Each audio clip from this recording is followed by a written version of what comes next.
Chapter 26. Return. The morning had softened around the sleepers. The 5 travelers were arrayed in the grove, nearly finished with their second night of rest. The stream rolled lazily through the cottonwood and pine, and a light wind played in the branches. Marcus was the first to awake. He was aware of something beautiful flowing through him, warmth, not of the sun, but from a different source. He opened his eyes and found himself looking directly into the sleeping face of Sophia. Her smooth skin glowed like honey. Her lips were full and certain.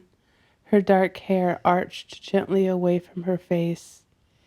He had drifted to sleep soon after Cleo's delicious meal of olives, oiled peppers, and dried fish. He hadn't known Sophia had made her bed so close to his until now. Her near presence filled him with awe. All of him struggled around the new perception of her not as a leader, but as a woman with whom he had dreamt next to all through the night. He looked down and saw that her hand rested on his forearm. He froze. He didn't want to wake her lest she move her hand. Her fingers were graceful but strong, tanned and delicate. They moved and lifted. Marcus looked back at Sophia's face. She was awake. She smiled at him calmly. "Good morning," she whispered. Her eyes were radiant, deep and brown. Marcus' heart fanned out in his chest, and in one deliberate motion, he reached back for her hand. Her face opened up in joy. They stared at each other wordlessly for a long time. The other women began stirring, and the 2 let go. Marcus watched Sophia get up and walk away into the woods. Then he stood, saying good morning to the other priestesses. He turned and started to walk upstream. The glow in his heart faded as he looked into his day. It lay before him in emptiness, an aching gap. A flash of anger burned at the peaceful morning. It felt wrong to be staying another day here when there was so much to be done. There was so much that was productive that he could be doing with it. Traveling to his people, working to rebuild the village, seeing that the wounded were in proper care. He was finished with rest. He said to himself, it was time to get to work. It still took a great act of will to resist going to his people now. He wondered how they were doing, how his assistant fared amidst the destruction. He reminded himself that in just one more day, they would all resume their journey. He walked slowly, placing each foot carefully around the ferns and river lilacs. He watched how the plants arranged themselves naturally next to the stream and under the trees. The loose canopy bounced patches of sunlight into their open leaves. He heard the voice of the water grow louder and soon stood next to a moraine of boulders, receiving sculpting from the stream. He climbed up the cool and confident stones and found himself looking out over a generous pool of crystal clear water. He had the feeling that he was the first person to visit this place. The trees whispered together at the edges in awe and mutual astonishment. The sky overhead brought down its own exclusive private blue to the watery clearing. Marcus felt he had been offered a gift, an intimate offering just for him. He breathed deeply and stepped quietly up the banks. The water held especially still, its curiosity reverberating through its welcoming silence.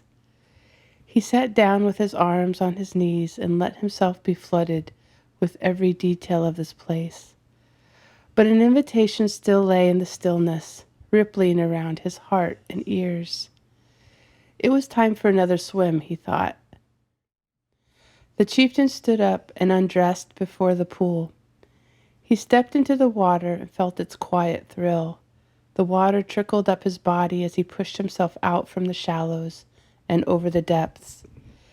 He felt the subtle currents exploring every part of him. He sunk down until only his eyes were above the surface, and he looked out over the smooth and gently rocking surface. The trees held out their arms happily, and the stones stood perfectly at the edges. The creek fall from which he had come sealed off the dreamy alcove. This kind of solitude was new for him. He glided in circles, studying the banks and letting his eyes play games with the movement. As he circled, he thought his loose gaze caught a movement at the far bank. He stopped. The movement stopped. He let his gaze focus through the foliage and found the shape of a horse. There was not only one, there were 5. He was stunned. Everyone knew horses roamed the lower flanks of the mountains, but they didn't go near humans. Catching sight of them was rare.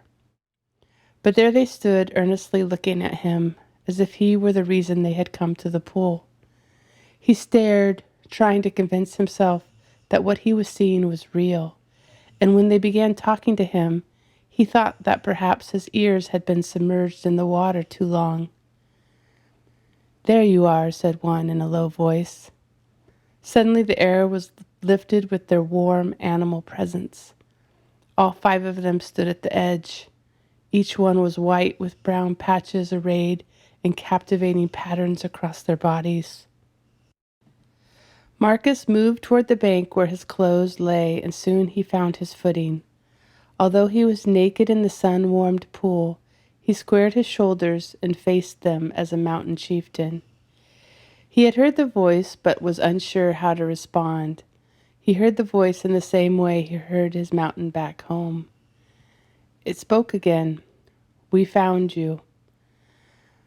Marcus stared and let his chest open the way it did when he was listening to the mountain. Instinctively, he received them as he did the mountain's voice.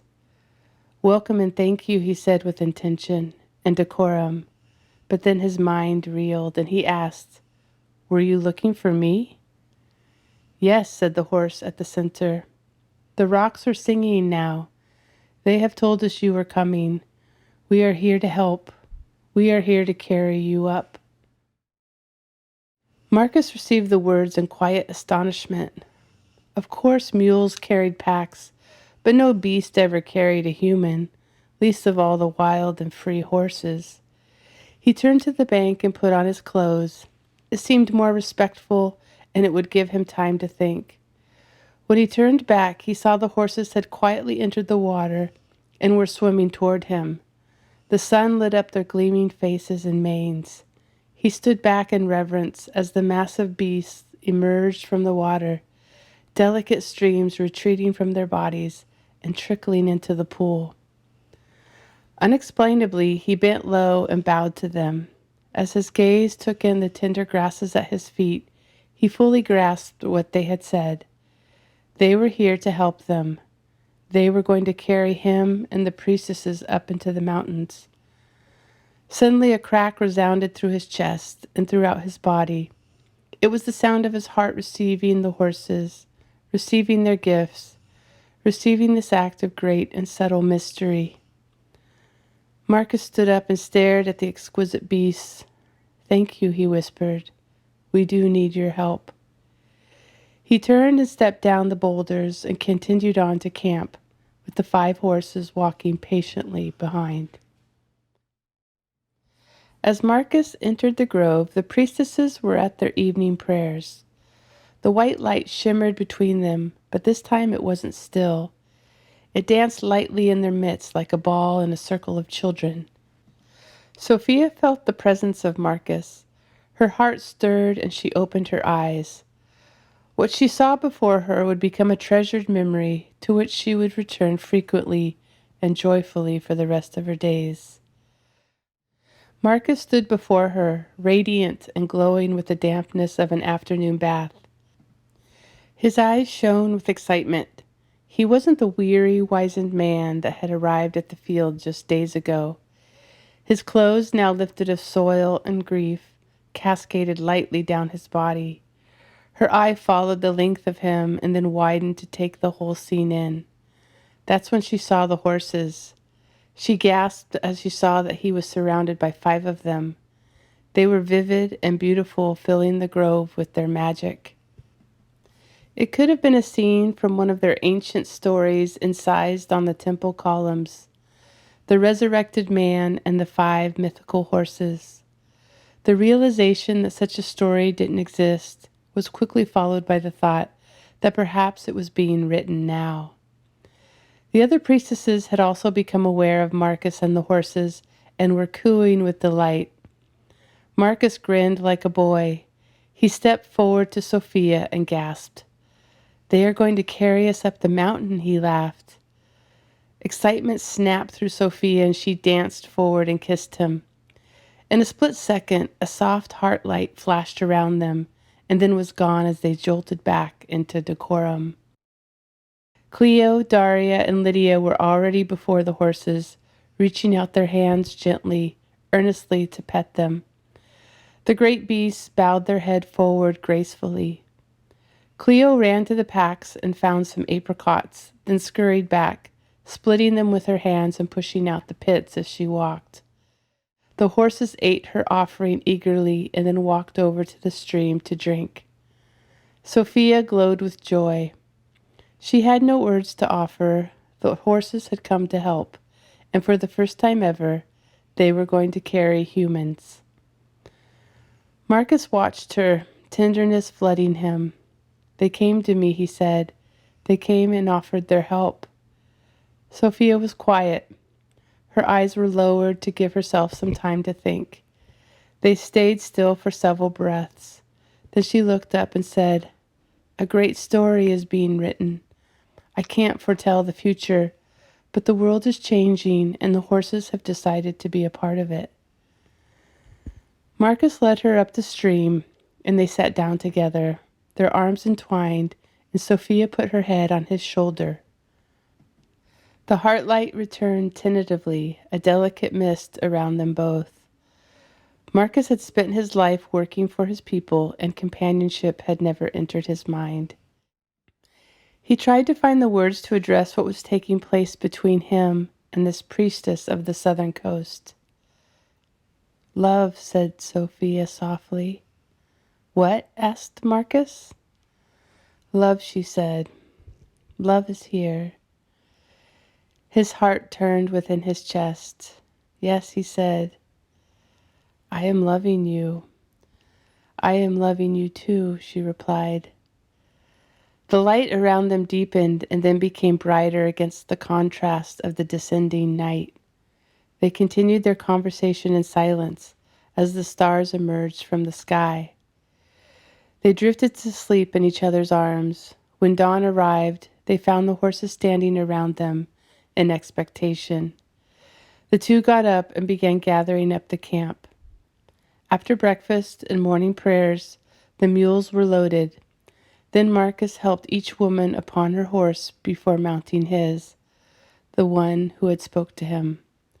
The horses walked toward the trail and the mules followed.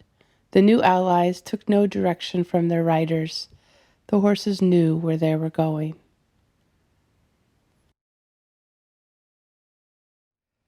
Chapter 27. Arrival. Ladrin watched the man descend the cliff in amazement. He had no wings, and yet he made it to the bottom safely. He knew this being was a stranger in this environment, and from what he saw on his quest, creatures were meant to thrive only in their native lands. Each animal had a relationship to the place in which they were born, and so it supported them. But this being was not from here, yet somehow he had found a way to survive. This environment, it seemed, was literally supporting him. As Ladrin realized this, he was suddenly filled with the urge to go home. "Yes," he announced to himself, "it is time to go back to the other dragons." Ladrin alighted from his perch and flew down toward the dragon gorge. As he approached, he saw fiery comets filling the sky above the cliffs. With alarm, he flew faster. Something strange was happening to his home. As he grew closer, he saw the dragons high in the air and breathing fire with abandon. It was an impossible scene, Ladrin thought. What was happening? His eyes scanned the river and saw the water line had receded drastically, and it was churning with debris. The usual swirling colors were immersed with mud and branches. Then he blinked. Something about the gorge was all wrong. Something was missing. He looked up and saw the cliffs were completely bare. All the nests were gone, and it struck him with a sudden grief. Where was his home? Had they been attacked? His nest, he thought, his home, had been the surest place in the world. What had occurred within his tribe? Were they well? Questions raced through his mind as he flew closer. His eyes looked up and down the cliff walls and then back down to the chaotic river below. He glanced back up to the dragons and realized the fire had stopped. All of his tribe hovered in the air in front of him. All their various colors together filled him with awe. They were stunning, so beautiful. He had never seen all of them together, never seen the full spectrum of the dragons at once. They faced him, the air now saturated with silence. Ladrin's admiration contracted to concern. Suddenly, through the colors, an ominous green fury came rushing toward him. Sedonai's eyes burned red and angry. His movements were strong but reckless. Ladrin had never seen him like this. The young dragon shrunk in terror. Sedonai flew even faster, keeping his hot gaze on the young dragon. Ladrin's bewildered eyes couldn't believe that his elder was not slowing down. A second later, the massive old dragon pummeled into Ladrin, and the two went flying across the sky in a mass of green and blue. Ladrin flailed in the dragon's clutches, simultaneously defending himself and resisting returning the attack on his elder. He loved Sadonai so much, respected him with every breath he had ever breathed. Whatever was happening to his leader, Ladrin decided he would let it happen to himself too. Sedonai roared and tore at him. They landed in a deep bank in the snow at the cliff top, and the thrashing continued. Sedonai unleashing every mote of stored rage on his new initiate, and Ladrin writhing away, deflecting the blows. The heat from Sedonai burned through Ladrin. His mind raced in fear and confusion. Then, slowly, something else began to happen within the young dragon. With every blow, he began to surrender and receive a knowing, and then his heart flooded every part of his body with understanding. Sedonai was releasing his fire.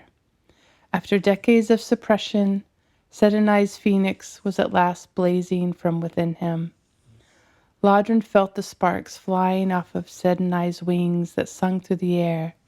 In the deep growls of Sedonai's deafening roar, he could hear lighter tones of release. He felt the heat grow more and more intense. The attack continued across the snowy pate of the cliff, and no dragon interfered. They watched deeply as Sedonai's phoenix was reignited. Increasingly, the blue dragon and the green dragon became a blur of sparkling, moving lights. At last, Sedonai shoved Ladrin back into the snow and rose up in burning splendor. Huge sparks flicked off of him and into the early night. He gazed down at Ladrin for a long time, who righted and stumbled forward. Ladrin gathered himself up, tucked in his wings, and gravely awaited his elder's next move. Sedonai flew farther up and turned to all the dragons of the Gorge tribe. His fire lit up everything around him. Ladrin, he roared, this dragon has undone everything, and by everything has been undone. He stopped and fire spewed from his mouth. The energy within him could hardly pause to form words. The sparks around his wings grew bigger into tongues of flames. Rapidly it spread throughout his body until hardly any of his green could be seen. A flash went forth from his eyes across the soul of every dragon. He bared his teeth. This dragon, he bellowed. The sound was deafening. The flames leapt up around his body. This dragon is now your leader. And then he became all fire. The orb of flames expanded, soaking everyone in an unbearable heat.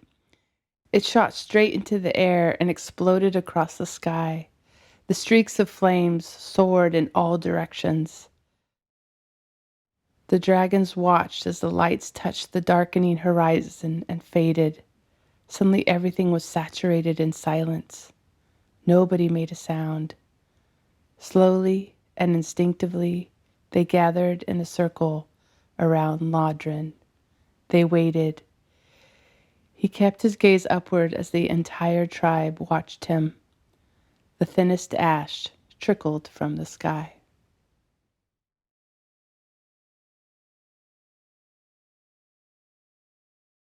Chapter 28. Inception. The trail rose steeply and up into a cool wind. The 5 mounted travelers were silent, now once again surrounded by the death and destruction left by the demon. The foliage had been burned away, and all that remained was the black skeletons of shrubs and trees.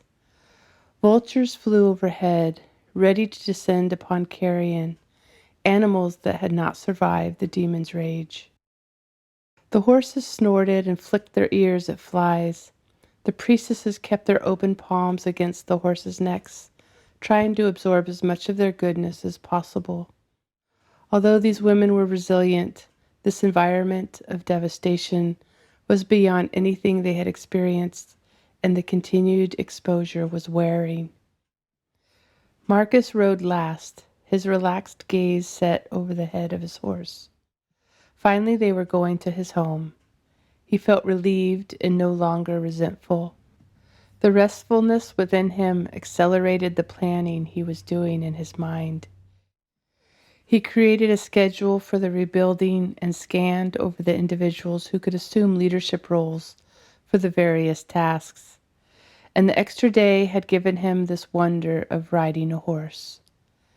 This ensured they would make up for time lost, arriving well enough to set to work. The morning sun became subsumed by an expanse of gray cloud cover, and the air grew cool and moist. The women pulled blankets around their tanned shoulders. Cleo, who rode behind Sophia and Lydia, called out, "I am ready for lunch." "Let's stop then," announced Sophia. The horses heard them. They walked on for several more minutes before leaving the black trail and heading for a clearing beside a small rocky stream. Marcus was quick to dismount from his horse and help the others off. Cleo immediately began unpacking food. They all sat on scattered stones in a loose circle. The horses grazed and drank from the stream. Sophia was ready to get to work. "Tell me, Marcus," she said. Her voice was clear and open. "Were there casualties from the attack?" Marcus's face darkened. He thought of their beloved storyteller. "We lost Helga," he said, "the keeper of our stories." Sophia closed her eyes and took a deep breath. She prayed silently to herself. A fleck of intense white light bounced down in front of her face and then flew away into the sky. She opened her eyes. "Does anyone else know the stories?" she asked. "Yes," he said. "Everybody knows them." "But who can tell them now?" "When I left," replied Marcus, "I gave instructions to my assistant to begin telling them. I think he is capable." Sophia took all of this in. She nodded to herself, furrowed her brow as if straining to hear something. There was a long pause. "Do your people sing?" she asked. "Explain," ordered Marcus. "Lydia," Sophia directed. Lydia went to her pack, pulled out a wooden stringed instrument. She played the rolling chords of an introduction and began to sing. "In the waves my story lies, from there I came, and there I die. All who told you this is true, know this is where they came from too." Marcus sat stunned as she continued to play. It felt like the prayer, but even more. It did more than reach into his heart. It surrounded his body. Her voice wove in and out of each note with expressive dexterity. All the other women joined in the chorus. Their voices lifted into the branches of the trees. The horses pulled their heads up from the grass and listened. "Oh, blue sky, oh, green sea, thank you for creating me." Lydia smiled at them and began singing the next verse. "The whale has sung his bravest song. On this current we float till dawn. We are the answer in the night. We are what's offered to the light." All the women joined in again as Marcus' eyes glistened with amazement. "Oh, blue sky, oh, green sea, thank you for creating me." Lydia gradually stopped playing, and it was quiet for a while. The music fanned out into the silence in subtle waves. A few birds chirped over the whispering stream. "No," Marcus said thoughtfully. His deep voice was in marked contrast to the voices of the women. "We don't do that." Sophia smiled at him. "That will change," she said. "Lydia will learn the stories of your people and then write the songs. The people will start singing their own stories." Marcus beheld Sophia with admiration. He knew his people would love this. He saw the smiles on their faces, and he was flooded with hope. Here was another thing that could be done. Marcus had known there was more to be rebuilt than just buildings. The songs would bring rebuilding of another sort, one that was desperately needed. Sophia returned his gaze and saw him start to understand. Her expression moved from resolute clarity to a softer emotion. They moved to the core of each other's vision. "Oh," Daria cried out suddenly. "Oh my." Then the other women exclaimed together, their voices overlapping and growing more excited. "Sophia, it is wonderful." "Oh, oh, oh. It's here. Oh, I haven't seen it in too long. Oh, blessing." They were all exclaiming together. Lydia simply began laughing joyfully and shaking her head. Sophia and Marcus beamed at the women. Their faces were exuberant and full of expectation. "A heart light," exclaimed Daria. "There is a heart light around the two of you." "Oh, this is marvelous," cried Cleo. "We must celebrate." And she ran over to her pack and pulled out a cake dense with nuts and fruit. Lydia started to play happily on her instrument, and Daria began dancing around the stones. Sophia looked at Marcus and smiled broadly. "Well, it's out now," she laughed. Marcus grabbed her and lifted her off the stone. He danced her around the soft grass. Cleo passed out cake, breaking it off in big chunks with her hands. They ate and danced, the horses watching all of them, until finally one stamped his foot. Marcus heard them. "We must go," he said. The women gathered up their packs and mounted their horses, twittering and singing and laughing. The horses wove through the trees and back to the desiccated trail. Gradually the travelers settled into a placid joy, then an easy silence. Soon they all had brought their attention back to the horses, who were an unending source of strength.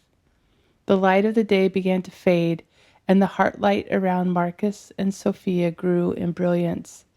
It had been emboldened by acknowledgement and the first celebration.